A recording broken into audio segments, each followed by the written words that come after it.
Hola chicos, ¿cómo están? Mi nombre es María Ángel Tolosa y voy a hablarles sobre la naturaleza de la obligación tributaria. Como primer punto, hablemos sobre la estructura obligacional tributaria. La naturaleza jurídica de la estructura obligacional tributaria se refiere a la forma en que se configuran y regulan las obligaciones fiscales entre el Estado y los contribuyentes. Esta estructura se basa en principios del derecho administrativo y del derecho tributario, que establecen las relaciones jurídicas entre las partes involucradas. Entre los elementos tenemos el sujeto activo. Es el ente público que tiene derecho de exigir el cumplimiento de las obligaciones tributarias. Este sujeto es quien recauda los tributos. El sujeto pasivo es el contribuyente, que puede ser una persona física o jurídica que tiene la obligación de pagar el tributo. Objeto se refiere al hecho imponible, que es la situación o acto que genera la obligación tributaria. Base imponible es el valor económico sobre el cual se basa el tributo. Por ejemplo, en el caso del impuesto sobre la renta, la base imponible sería el ingreso neto del contribuyente. Tipo impositivo es el porcentaje o cantidad fija que se implica sobre la base imponible para determinación del monto del tributo a pagar. Deuda tributaria es el resultado de aplicar el tipo impositivo a la base imponible, constituyente así a la obligación concreta del pago que debe cumplir el sujeto pasivo. La estructura obligacional. Recaudación de recursos. Permite al Estado obtener los ingresos necesarios para financiar sus actividades y servicios públicos. Regulación y control. Establece un marco normativo que regula las relaciones entre el Estado y los contribuyentes, asegurando que se cumplan las obligaciones fiscales de manera justa y equitativa. Fomenta equidad. A través de la determinación de tipos impositivos y bases imponibles, busca una distribución equitativa a la carga contribuyente entre los diferentes sectores de la sociedad. Incentivos y desincentivos. La norma fiscal puede influir dispositivos que fomenten ciertas actividades económicas o desincentiven comportamientos no deseados. Facilitación del cumplimiento. La claridad entre la estructura obligacional ayuda a los contribuyentes a entender sus obligaciones y derechos, promoviendo así el cumplimiento voluntario. La naturaleza de estos tributos son sustantivos, formal y relacional. La sustantiva entrega un valor y especial monetaria. La formal, obligacional de presentar declaraciones, y la relacional se establece entre los sujetos pasivos. Por otro lado, los desafíos que enfrenta la estructura obligacional tributaria son numerosos. La evasión y la elusión fiscal son problemas persistentes que afectan la capacidad del Estado para recaudar ingresos. Para combatir estos fenómenos es fundamental contar con un sistema fiscal eficiente que no solo facilite el cumplimiento, sino que también implemente mecanismos de control efectivo. La digitalización y el uso de tecnologías avanzadas pueden jugar un papel clave en este sentido, permitiendo una mejor supervisión y análisis en las transacciones económicas. Voy a explicarles sobre el hecho imponible. Es la actividad económica o situación que está sujeta a un impuesto y que al producirse genera la obligación de pagar dicho impuesto. La importancia define las circunstancias o eventos específicos que generan la obligación de tributar. Lo podemos definir por determinación de obligación tributaria, bases para la recaudación fiscal, seguridad jurídica, equidad y justicia fiscal, facilitamiento de cumplimiento. Materialidad del hecho imponible en las leyes fiscales. Tenemos como número 1 definición legal. En las leyes fiscales el hecho imponible debe estar claramente definido.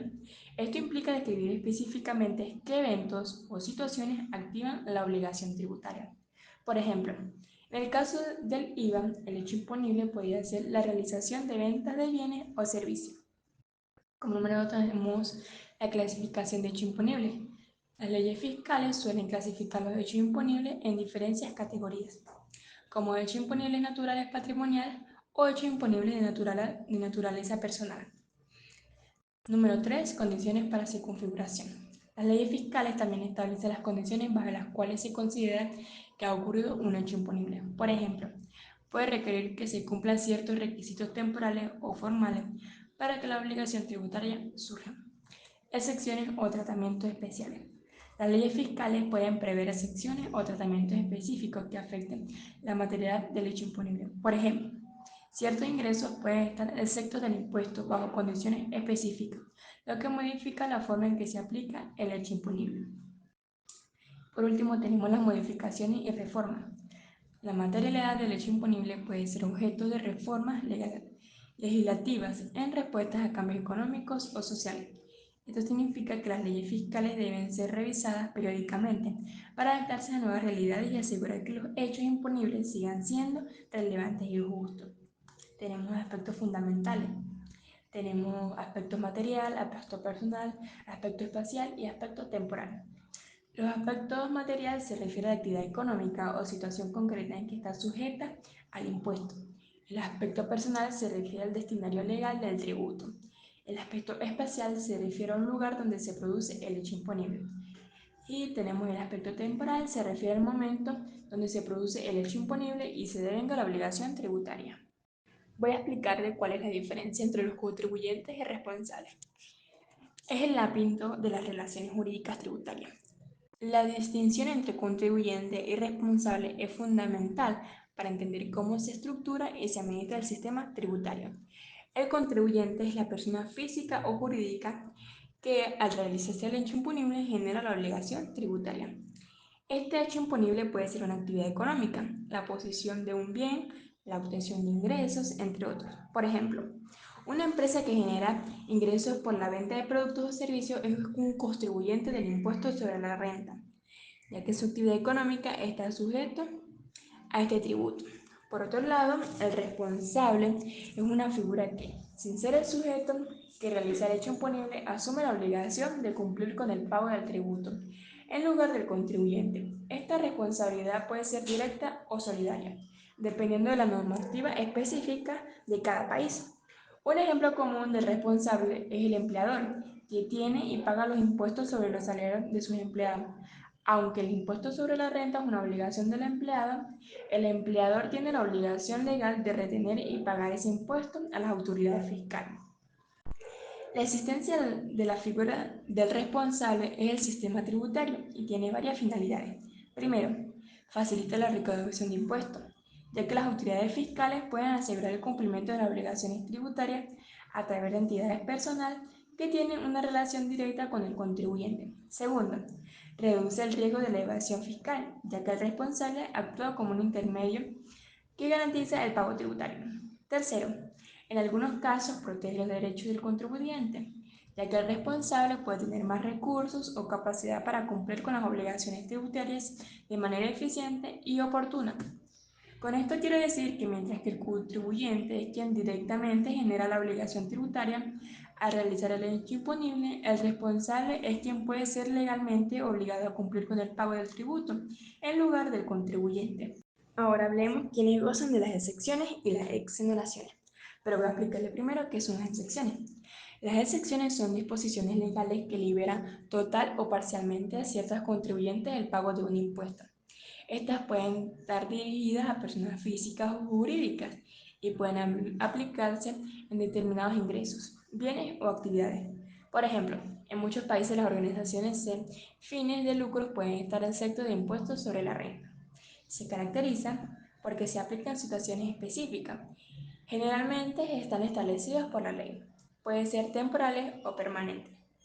En cambio, las exoneraciones son similares a las secciones, pero generalmente se refieren a la eliminación de la obligación tributaria en situaciones específicas. A menudo se aplican en circunstancias excepcionales, como un desastre natural o situaciones de emergencia. Por ejemplo, un gobierno puede exonerar temporalmente a los contribuyentes de un impuesto en una región afectada por un desastre.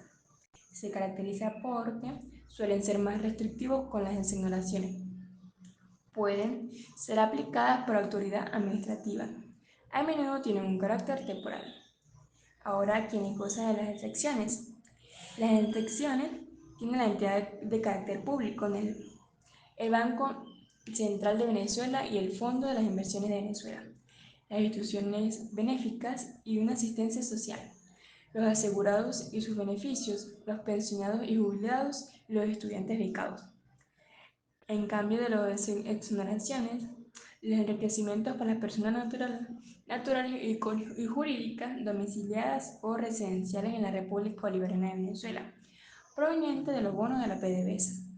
Los enriquecimientos netos de fuentes venezolanas provenientes de la explotación primaria de las actividades agrícolas, forestales, pecuarias y avícolas. En los sujetos se refiere a aquellos casos en que una persona o entidad no está sujeta a la normativa tributaria en absoluto. Esto puede ocurrir porque la actividad se realiza no está gravada por impuestos correspondientes o porque no cumple con los requisitos para ser considerado contribuyente. Por ejemplo, en algunos sistemas fiscales, ciertas actividades económicas o ingresos pueden no estar sujetas a impuestos. Se caracteriza porque no implica una obligación tributaria. Generalmente está definida por la ley y puede aplicarse en ciertos tipos de ingresos o actividades. La Administración Tributaria es el ente encargado por el Ejecutivo Nacional para realizar la recaudación de tributos, ejecutar procedimientos de fiscalización a fin de constatar el acatamiento de las leyes tributarias y adoptar las medidas administrativas necesarias para asegurar el cumplimiento de las obligaciones tributarias. Este tiene como funciones recaudación de tributos, fiscalización y control, aplicación de sanciones, educación tributaria, asesoramiento y por último solución de conflictos. Recaudación de tributos. Garantiza el ingreso de los impuestos que financian el presupuesto público. Fiscalización y control. Supervisa el cumplimiento de las normas tributas por parte de los contribuyentes. Aplicación de sanciones. Imponer multas, intereses monetarios y otras penalidades en el caso del incumplimiento. Educación tributaria. Promover la cultura fiscal entre los ciudadanos para incentivar el cumplimiento voluntario. Asesoramiento. Orientar a los contribuyentes sobre los derechos y obligaciones tributarias. Soluciones de conflicto. Resolver recursos administrativos o disputas relacionadas con los contribuyentes. Percepción del contribuyente frente a la administración tributaria. Los contribuyentes pueden actuar ante la administración tributaria, personalmente o por medio de representaciones o apoderaciones. Los contribuyentes menores adultos pueden compararse directamente o cumplir por sí los deberes formales o materiales tributarios. La percepción del contribuyente varía en funciones de factores como la transparencia, la eficiencia y equidad en las acciones de la administración tributaria. Entre los principales percepciones destacan la positiva y la negativa. La positiva es cuando se percibe una gestión justa y eficiente, con sistemas simplificados para el cumplimiento y una comunicación efectiva. La negativa puede surgir de prácticas perceptivas como abusivas, falta de claridad en la normativa o altos costos de cumplimiento. También influyen la corrupción y el manejo ineficiente de los recursos políticos. Por último, les voy a explicar la reforma del Código. El Código es una ley que regula el sistema tributario en Venezuela y ha sido objeto de varias reformas a lo largo de los años. En el 2001 se realizó una importante reforma al Código con el objetivo de modernizar el sistema tributario y hacerlo más eficiente. Según el profesor de posgrado de Derecho Financiero en la Universidad Católica Andrés Bello, José Ignacio Hernández, la reforma de 2001 buscó modernizar el sistema tributario, hacerlo más eficiente y efectivo y mejorar la recaudación fiscal. La evolución de las sanciones en el Código Orgánico Tributario de un país, como el de Venezuela, ha estado marcado por diversas reformas del 2016. La reforma del COD del 2014 buscó modernizar el marco tributario, aumentar la recaudación y mejorar la administración fiscal.